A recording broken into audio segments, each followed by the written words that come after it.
Good morning. And good morning, and welcome to the Morning Breath Livestream, where we start our day with coherence. I'm your host, Jeremy Tennell, systems designer and coherence coach. And this is week 11, day 53 of our 14-week journey, The Path of Personal Transformation. Today, we're continuing our exploration of egoic identity. Earlier this week, we talked about how the ego will gravitate towards identities that ground it. Then we explored how the ego can organize identity around trauma, survival, and pain. Today, we're asking a harder question. Not all identities produce the same outcomes. Some bear healthy fruit, others suffering. And if we're honest, the fruit of our identity will eventually reveal whether that identity is helping us grow or destroying us. Today's lesson is this: your egoic identity is either harmful or helpful. You must cultivate the awareness to know for yourself. Every identity bears fruit. Every identity produces outcomes. The question is, what is your identity producing? Peace, discipline, relationships, purpose, service? Do you experience healing and stability in your life? Or do you live with chaos and isolation? Do you experience a constant bitterness? Are you suffering from some form of addiction? Is life constantly in conflict? Do you feel like you're living with chronic suffering, existential exhaustion? Because identity is not just psychological. It becomes behavioral, which becomes somatic. And behavior becomes the consequences in your life. Eventually, who we believe ourselves to be starts shaping how we think and relate, how we regulate and build, love, suffer, and heal. And this is why identity matters so deeply. Because some identities help cultivate life, and others slowly build destruction.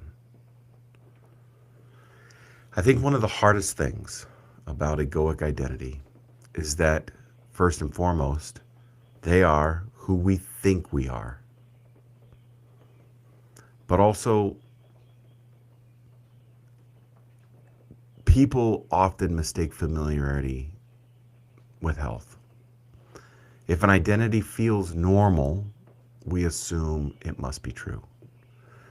Familiarity and normalization does not always mean alignment.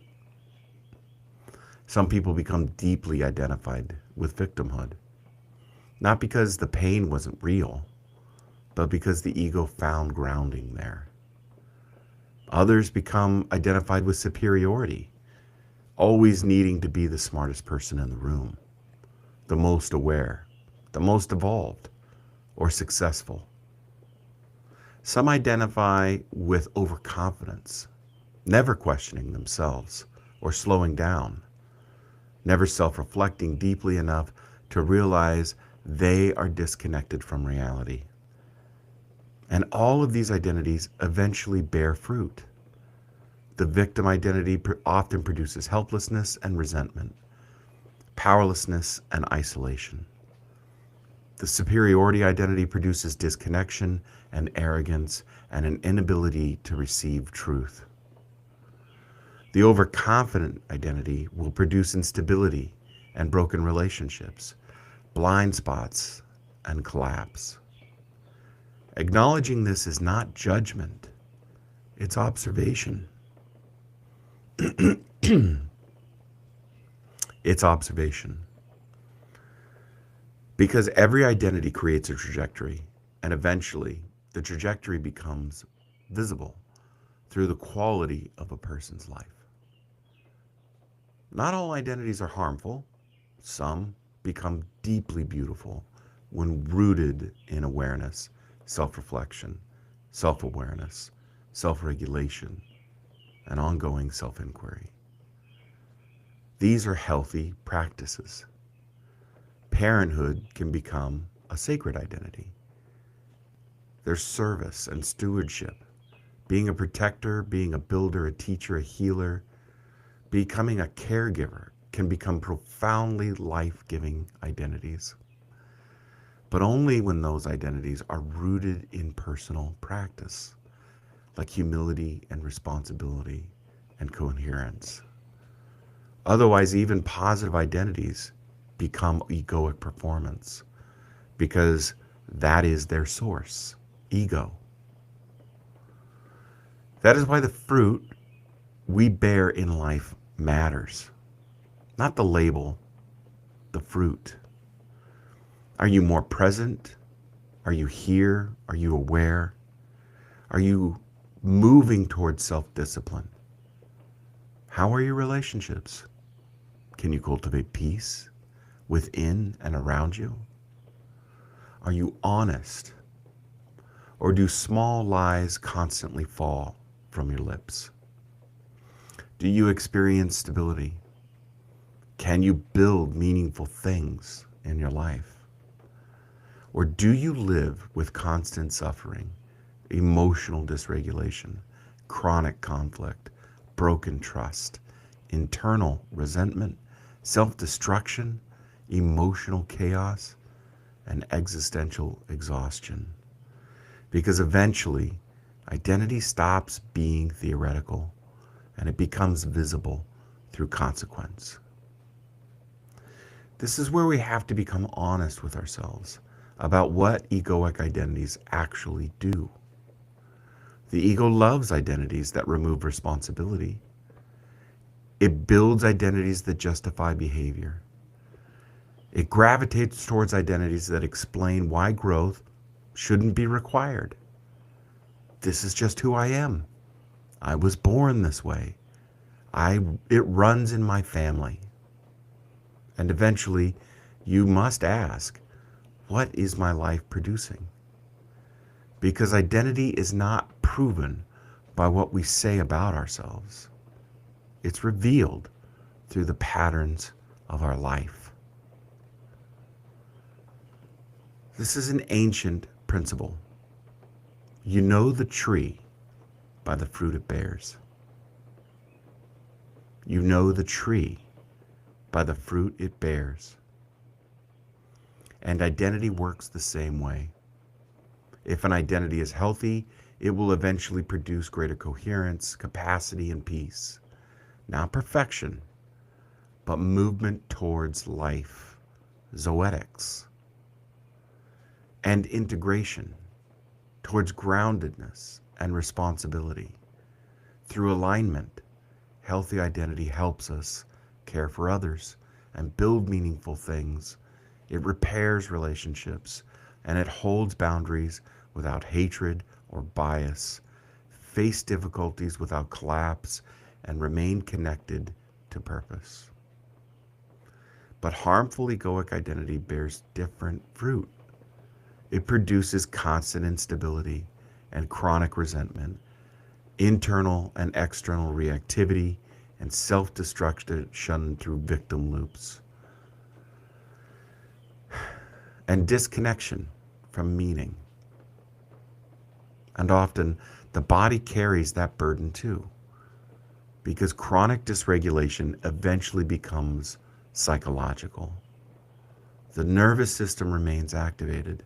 Stress chemistry becomes normalized. The body loses coherence. Your sleep degrades, inflammation increases, and illness can emerge. The system begins organizing around survival instead of life. People wonder why they're exhausted, sick, isolated, disconnected, hopeless. The deeper question is, What identity is my ego organized around my life? And what fruit is it producing? From a systems perspective, identity becomes a central organizing principle. The identity shapes perception and behavior, relationships and habits, emotional responses, and especially nervous system patterns. And then those patterns reinforce the identity. This creates a reinforcing feedback loop because the system keeps producing evidence that supports it. This is why coherent transformation requires more than intellectual insight. The identity itself must begin changing. The nervous system must experience safety, behavior becomes intentional, practice becomes embodied. The self begins participating in a new loop, a loop of awareness that moves towards regulation, growing alignment, which allows you to be a designer and a creator. This is how systems transform, by you transforming. Culturally, we are surrounded by identity construction. That's what digital devices are. Little identity engines. Everything asks us, who are you? What group are you in? What ideology do you belong to? What label defines you? And what wounds explain you? And some identities become socially rewarded. But belonging alone does not mean the identity is healthy. The fruit still matters. Does the identity make people more capable of life? Or does it deepen division and fragmentation? Because some identities do not heal suffering, they organize people around it. Today, find some time with your journal and ask yourself, what is my identity producing? What fruit has my current identity been producing in life? And what patterns, behaviors, relationships, or outcomes might reveal whether my identity is healthy or harmful? Let's move into our breath work for this morning. Find yourself a comfortable seat. Shift your hips and roll your shoulders. And let's start with a big inhale through our nose and a long exhale through our mouth. Again.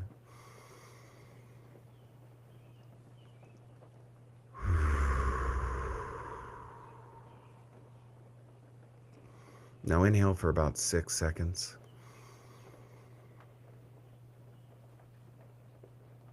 Exhale through your mouth for 6.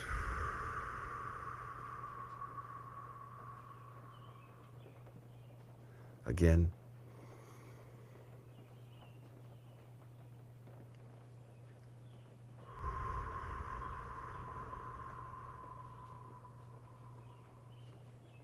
Again. You can close your eyes or just soften your gaze.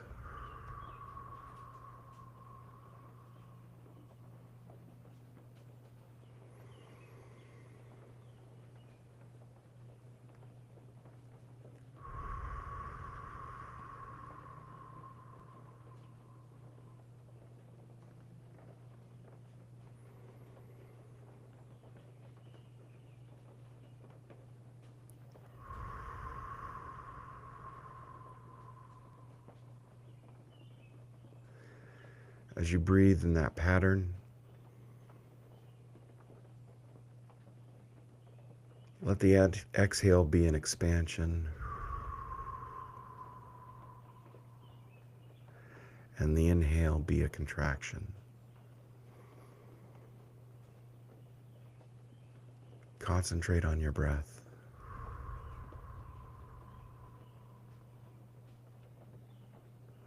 Feel where it begins and where the exhale ends.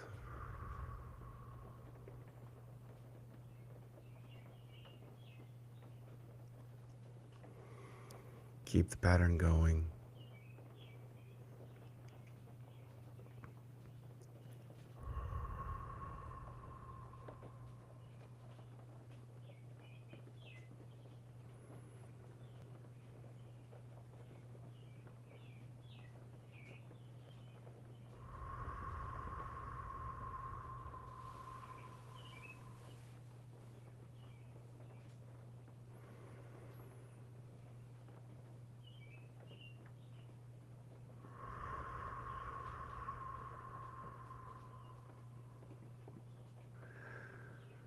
Don't worry about your thoughts.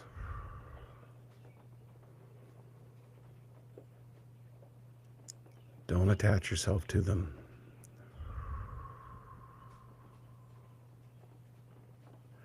As they come, let them pass.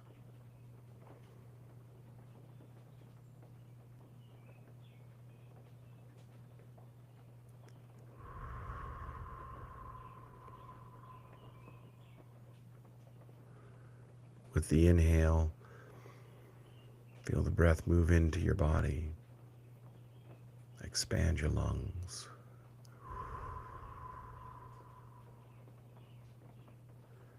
With the exhale, feel it exit and contract.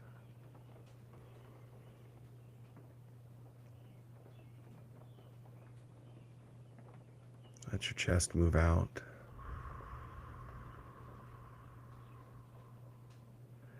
And in.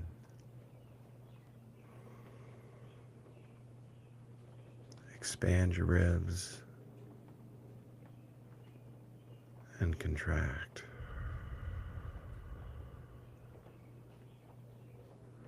Like the waves of the ocean.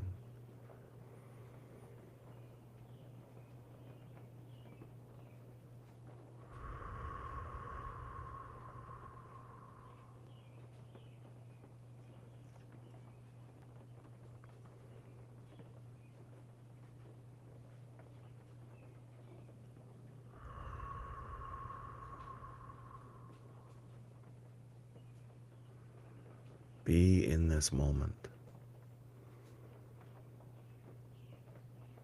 Don't attach yourself to thoughts. Just let them pass. Don't drag them in.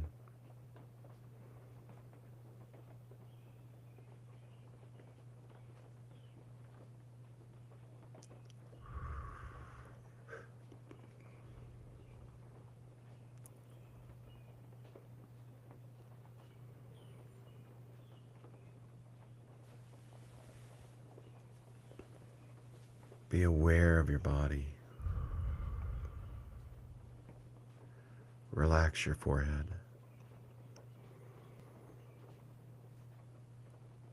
Relax your eyebrows. Relax your jaw. Relax your shoulders. Sit up straight.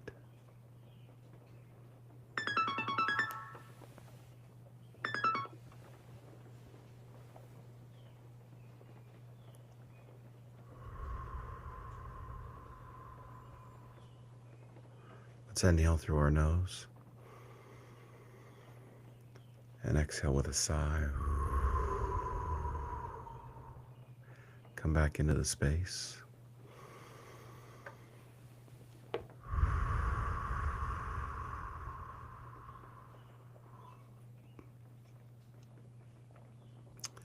If this resonates with you, stay with the work.